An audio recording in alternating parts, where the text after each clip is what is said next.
नमस्कार। अक्सर लोग सोचते हैं कि पैसा कमाना सबसे मुश्किल काम है, पर सच तो ये है कि उसे अक्लमंदी से मैनेज करना उससे भी बड़ा चैलेंज है। इसीलिए आज हम सेबी की फाइनेंशियल एजुकेशन गाइड की मदद से पैसे के मैनेजमेंट की एबीसी को बिल्कुल आसान बनाने वाले हैं। तो चलिए शुरू करते हैं।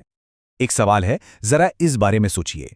जो पैसा बैंक में या घर पे रखा है, क्या वो वाकई उतना ही कीमती है जितना दिखता है? या कहीं ऐसा तो नहीं कि वो धीरे धीरे अपनी कीमत खो रहा है? ये एक ऐसा सवाल है जिस पर हम सबको गौर करना चाहिए। और बस यही सवाल हमें फाइनेंशियल प्लानिंग की सबसे पहली सीढ़ी पर ले आता है। मतलब आखिर हमारे पैसे को सिर्फ बचाकर रखने से ज्यादा एक सॉलिड प्लान की जरूरत क्यों है? आइए इसे समझते हैं। इसका सबसे बड़ा कारण है एक ऐसी चीज जिसे हम सब जानते हैं, महंगाई।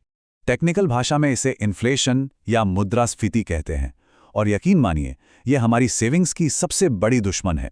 सीधे शब्दों में, ये वो स्पीड है जिससे चीज़ों के दाम बढ़ते हैं और हमारे पैसे की खरीदने की ताकत यानी परचेजिंग पावर कम हो जाती है।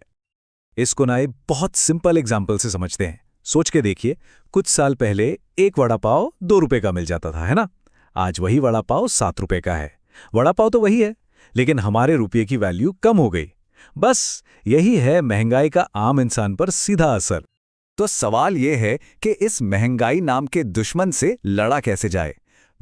इसके लिए हमारे पास 2 मेन हथियार हैं। एक है सेविंग यानी बचत और दूसरा है इन्वेस्टिंग यानी निवेश। चलिए देखते हैं कि इन दोनों में आखिर फर्क क्या है। पहले बात करते हैं सेविंग की। देखिए, सेविंग या बचत का मतलब है कमाई का वो हिस्सा जो हम खर्च नहीं करते हैं। इसे अलग रखा जाता है छोटी मोटी ज़रूरतों के लिए या फिर किसी इमरजेंसी के लिए। इसका सबसे बड़ा फायदा है सेफ्टी। मतलब पैसा एकदम सेफ रहता है और ज़रूरत पड़ने पर आसानी से मिल भी जाता है, जैसे बैंक के सेविंग्स अकाउंट में रखा हुआ पैसा। और अब आते हैं इन्वेस्टिंग पर। ये सेविंग से काफ़ी अलग है। यहाँ हम अपनी बचत को ऐसी जगह लगाते हैं जहाँ उसकी वैल्यू फ्यूचर में बढ़ने की उम्मीद हो। इसका सीधा मकसद होता है टाइम के साथ पैसा बनाना, वेल्थ क्रिएट करना। तो अब ये टेबल देखिए, फर्क एकदम साफ हो जाएगा। सेविंग का मकसद है शॉर्ट टर्म या इमरजेंसी नीड्स, रिस्क बिल्कुल कम और पैसा जब चाहो तब हाथ में। वहीं दूसरी तरफ इन्वेस्टिंग का मकसद है वेल्थ बनाना। इसमें रिस्क कम से लेके बहुत ज्यादा तक हो सकता है और पैसा आमतौर पर फौरन नहीं मिलता।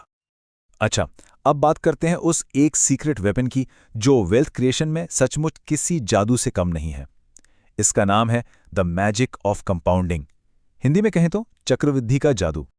इससे मामूली मत समझिए। महान साइंटिस्ट एल्बर्ट आइंस्टीन ने इसे दुनिया का 8वां अजूबा कहा था और उन्होंने एक बड़ी जबरदस्त बात कही थी कि जो इसे समझता है वो इसे कमाता है और जो नहीं समझता वो इसे चुकाता है। तो आखिर ये जादू चलता कैसे है? चलिए इस एग्जाम्पल से समझते हैं। मान लीजिए सिर्फ 1000 रुपए 9% के रेट से इन्वेस्ट किए गए हैं। पता है 40 साल में ये कितने बन जाएंगे? 31,000 रुपए से भी ज्यादा। सोच कर देखिए।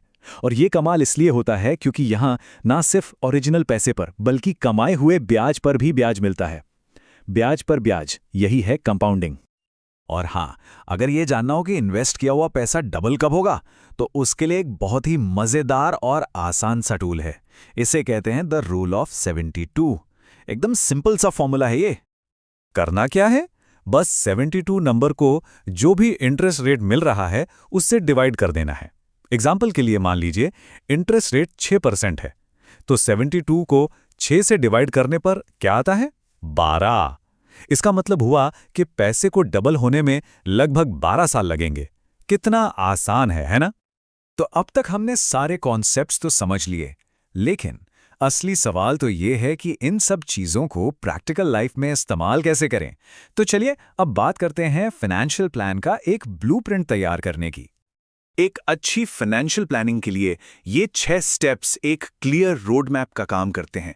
सबसे पहले अपनी करंट फाइनेंशियल सिचुएशन को जानिए। दूसरा, अपने फाइनेंशियल गोल्स डिफाइन कीजिए। तीसरा, इन्वेस्टमेंट के अलग अलग विकल्प पहचानिए। फिर इन सबको मिलाकर एक प्लान बनाइए। उसके बाद उस प्लान पर एक्शन लीजिए और आखिर में सबसे जरूरी, अपने प्लान को टाइम टू टाइम रिव्यू और रिवाइज करते रहिए। और जब गोल सेट करने की बात आती है ना, तो एक फ्रेमवर्क है जो बेस्ट माना जाता है, स्मार्ट फ्रेमवर्क। तो गोल्स कैसे होने चाहिए? एस स्पेसिफिक यानी साफ साफ, एम मेजरेबल यानी जिसे नापा जा सके, ए अचीवेबल यानी जो पूरा हो सके, आर रियलिस्टिक यानी हकीकत के करीब, और टी टाइम बाउंड, यानी जिसके लिए एक टाइम लिमिट हो। इसका फर्क समझिए। सिर्फ ये कहना कि मैं बेटी की शादी के लिए पैसे बचाऊंगा एक ख्वाहिश है, एक गोल नहीं। लेकिन ये कहना कि मैं बेटी की शादी के लिए अगले 10 साल तक हर साल 50,000 रुपए बचाऊंगा, ये एक स्मार्ट गोल है। इसमें सब कुछ क्लियर है। ठीक है, तो गोल सेट हो गए। अब अगला स्टेप क्या? सही इन्वेस्टमेंट ऑप्शंस को चुनना। तो आइए इसके कुछ जरूरी प्रिंसिपल्स को समझते हैं। सबसे पहला और सबसे जरूरी नियम है डाइवर्सिफिकेशन।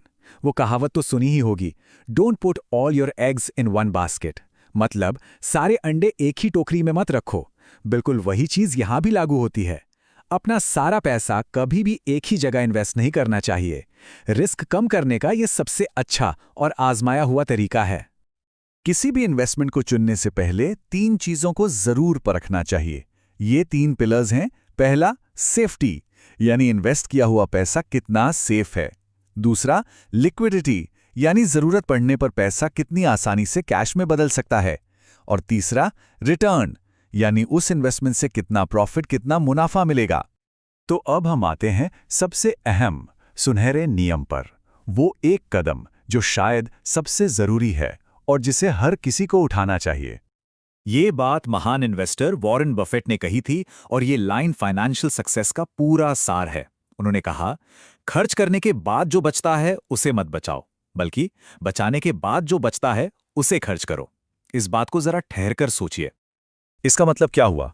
मतलब ये फॉर्मूला जिंदगी में उतारना है। Income minus savings equals expenses. यानी जैसे ही कमाई आए उसमें से सबसे पहले सेविंग्स का हिस्सा अलग निकाल दो, फिर जो बचे बस उसी में से खर्च करना है। इसे ही कहते हैं पे और सेल्फ फर्स्ट का प्रिंसिपल। तो ये सारी बातें जानने के बाद आखिरी सवाल खुद से पूछने वाला है, अपनी फाइनेंशियल जर्नी शुरू करने के लिए आज पहला कदम कौन सा उठाया जाएगा?